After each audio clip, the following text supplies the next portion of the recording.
Hello. Welcome back to God Said Go. I'm Samantha. Okay, so I want to do this one on forgiveness. And this is going to be a recurring pattern theme here at God Said Go because it is a recurring theme in my life. So I wish it was a one-time thing. I wish I could say I forgave them years ago and that was it. But here's the truth. Forgiveness is not linear. You don't get to a certain point of forgiveness and then, like you don't slip back there. Because I do it all the time. Like forgiveness shows back up and it knocks on my chest like you are not finished yet. It's messy. It's not cute. It's not clean. It's God saying that you cannot hold their sin in his peace. Matthew 18, verse 20 and 22. Peter said, how many times shall I forgive my brother who sinned against me? Up to 7 times. And Jesus said, not 7 times, but 70 times 7. That was not math. That was mercy with no expiration date. And I know he's giving me mercy. Every time I think that I've been finished forgiving somebody, life gives me a sequel.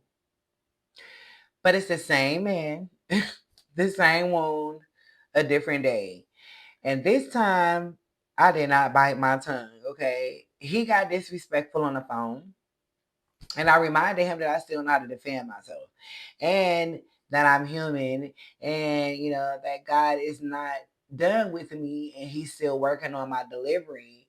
But I'm not the one that's lost in this cycle here and pretending that chaos is culture and calling it love. That's not what I'm doing. But I'm learning how I'm the one who's learning how to like stay free without hardening my heart though, because I could just be treating him very cold right now.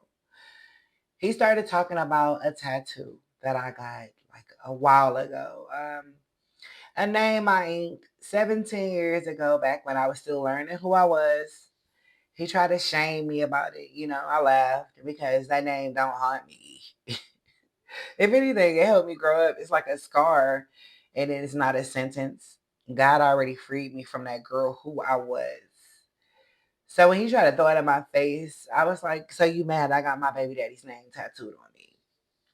Or he did shame me, and he couldn't say shit because peace confuses people who live on chaos. He wanted me to argue back with him. Y'all, I had surgery on Monday. It's Friday today. So I'm kind of jacked up. I had a total hysterectomy. So, um, yeah. But lately, the confusion in me held my boundaries have been enough for me to be seriously proud of. Even though I don't always feel the strength and the pain that I feel in my husband's absence, I feel the emotional muscle being built, and it gives me solace in myself. In this delicate time of mine, with me being only 4 days post-op, like I'm in a definite moment. No doubt. I can't have no doubt. I have to have protection of myself in this condition. Because that kind of stress would certainly fuck me up in this. I like how I am. And God made sure I had to prioritize. God made sure I had to prioritize myself, especially in this season, if nobody else did. Um, so then he tells me I've been trying to come home. I told him there's no home with me unless you get help. And, that's been the deal.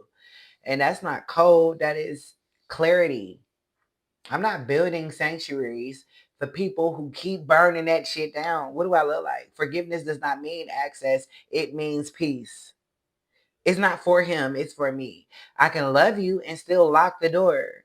Yeah, that shit hurts. I would have at least folded in some way, but right now I can't.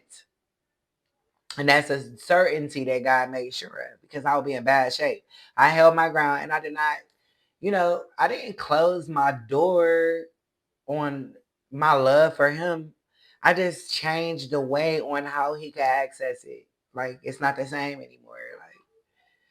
Like it's unsettling to be his wife right now.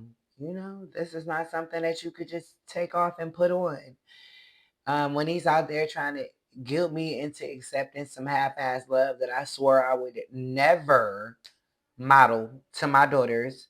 Yet somehow I keep spinning on that wheel, accepting crumbs because the rest of him is unsafe for me. I start feeling guilty for choosing me sometimes too, for like protecting my body and my sanity. Um, every conversation with him becomes a fight within me.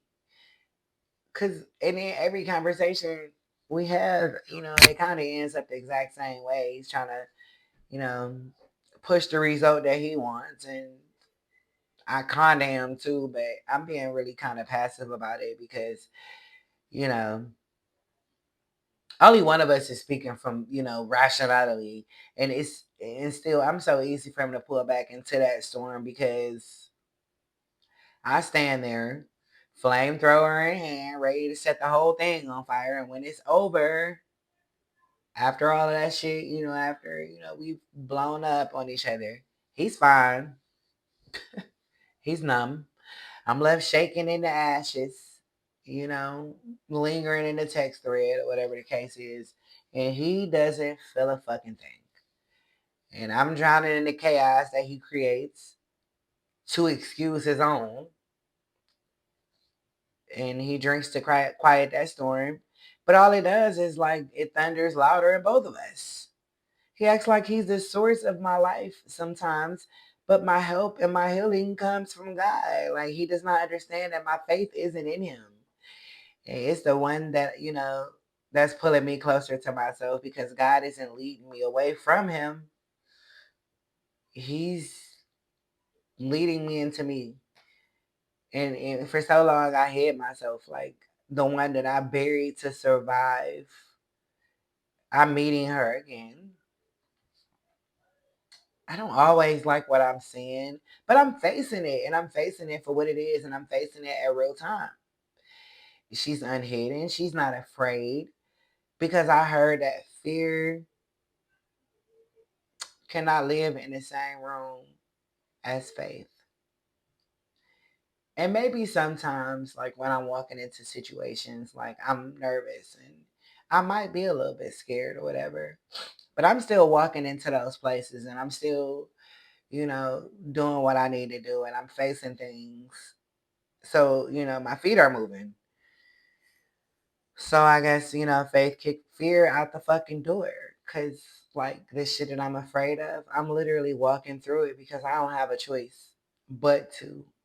And I mean, it's just like one day at a time for real. And that's like kind of my favorite thing because it's really 1 second at a time, down to the seconds. Like at first I was saying 1 hour, but no, this is me getting through each second, not even surviving anymore, but definitely, awakening. So like it's definitely something that I'm proud of, and I'm looking forward to seeing what else is in store for me. Um, thank y'all for watching. Have a blessed day. Okay.